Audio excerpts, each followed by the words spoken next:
Hey friends, this is Craig Smith, and I'm trying something new. I'm going to do a live YouTube video, and tonight, I want to talk about the new NFL rules. There's a lot of them to keep up with for the average NFL fan, and if you're a new NFL fan, there's a whole bunch of changes coming out. The first one is the kickoff rule. We've got the new hip drop tackle ban. Trade deadline has changed. It's now going to be to the Tuesday after Week 9 games. You're also going to have a third coaches challenge. So before you used to have two coaches challenges. Now you're going to have the opportunity for a third. Now the third is only going to be activated if the first two challenges are correct. Then you have replay reviews in emergency quarterbacks. And one more addition to the kickoff rules is the onside kickoff, which is now banned until the fourth quarter and only if your team is behind. So it's a little crazy as far as that because usually, I mean, Bill Belichick, I remember doing a couple surprise onside kicks and them actually working, but this is part of the strategy being taken away from the game, and that's kind of what I'm focusing on is these new kickoff rules. We got to see him in action this past week during the Hall of Fame game against the Bears against the Texans, and saw how that was working.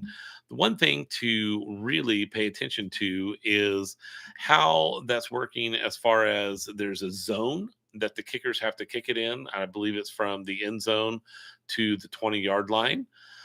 There's also, if it goes into the end zone, I believe they have to take the ball back out at the 30-yard line. They initially had talked about the 35-yard line. So that's an additional 5 yards, as in years past when they would take it out to the 25 on a touchback. So if you, as a kicker, if you're kicking it into the end zone, then it's now going to the 30-yard line. One of the main reasons for most of these rule changes were to prevent injuries. I know the NFL's really taken that as a hot topic over the last several years. It started kind of off with concussions and players getting hurt with helmet to helmet hits and everything like that. And so now it's intervening now into a tackle ban, which a hip drop tackle is something really has been done probably since the birth of the NFL, or maybe even football itself, and then changing it on the kickoff rule. Now they're trying to subsequently say that the kickoff rule will maybe provide some more offense, but the real reason is enhancing the player's safety so that they're not running, 50, 60 yards down the field and having an impact hit. But when I was watching the NFL Hall of Fame game, I felt like I still saw some pretty legit hits on the kickoff. You may want to go back and review some of those yourself and see what you think. But I don't know, maybe it wasn't as intense. But man, if I'm an NFL special teams player, and really the only action I'm getting in the game is in special teams, you want to go out and you want to hit somebody, and you want to hit them hard, and you want to impress your coach to maybe get elevated to other spots in the defensive or offensive scheme. So I think it kind of takes away the opportunity for some of your special teams players to kind of show their skills. I'm not saying that hitting someone as hard as you can is the best idea, but it's football and it is the NFL or college. I get it if you're targeting a player legitimately and purposefully going in and hitting someone in the helmet, taking them out at the knees, whatever the case would be. I get that. But most of the times, these are just hard hits. And that's just, in my opinion, part of the game. So, what are your thoughts on the new kickoff rule? Whether it be the zone from the end zone to the 20-yard line, to the if it goes in the end zone, taking it back out at the 30-yard line. What is your thought on the onside kicks and not being able to surprise any teams? You even have to announce it and go tell the other team. Now, I will tell you, in most cases, when teams are behind and they suspect that there's an onside kick, you definitely see the special teams on the receiving team lining up for an onside kick. So again, I think it kind of takes away a little bit of the strategy that you have in the NFL.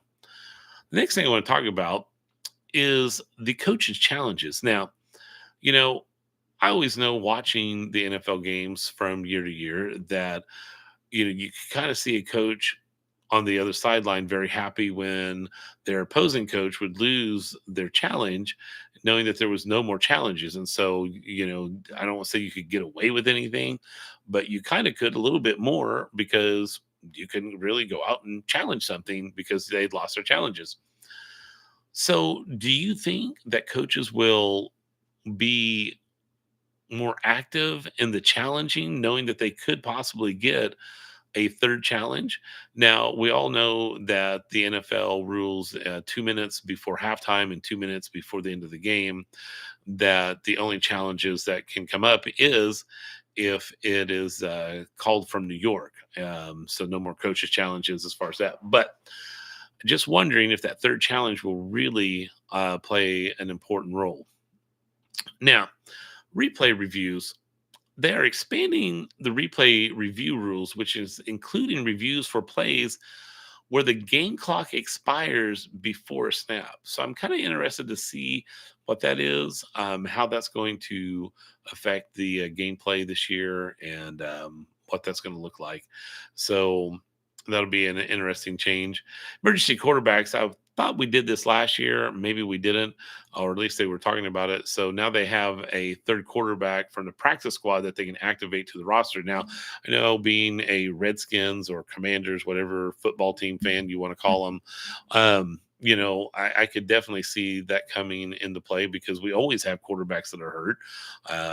One year I think we went through 8 of them, which was pretty rough. I don't even know if I can name all 8 of them, but it was bad and it was really, really hard to watch. I think Josh Johnson ended up being our quarterback for the majority of the games.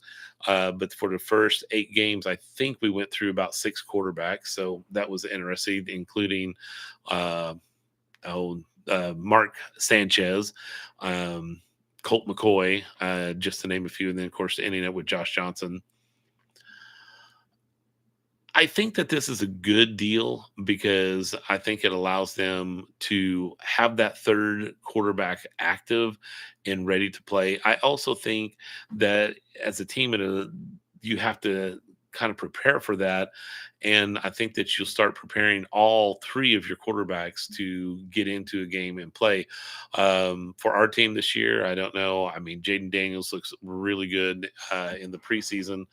I'm hoping that he'll carry that over, win the number one job, and be that exciting playmaker that we really haven't had since RG3 back in the day. And, can definitely do that. I think Mariota will definitely be our number 2.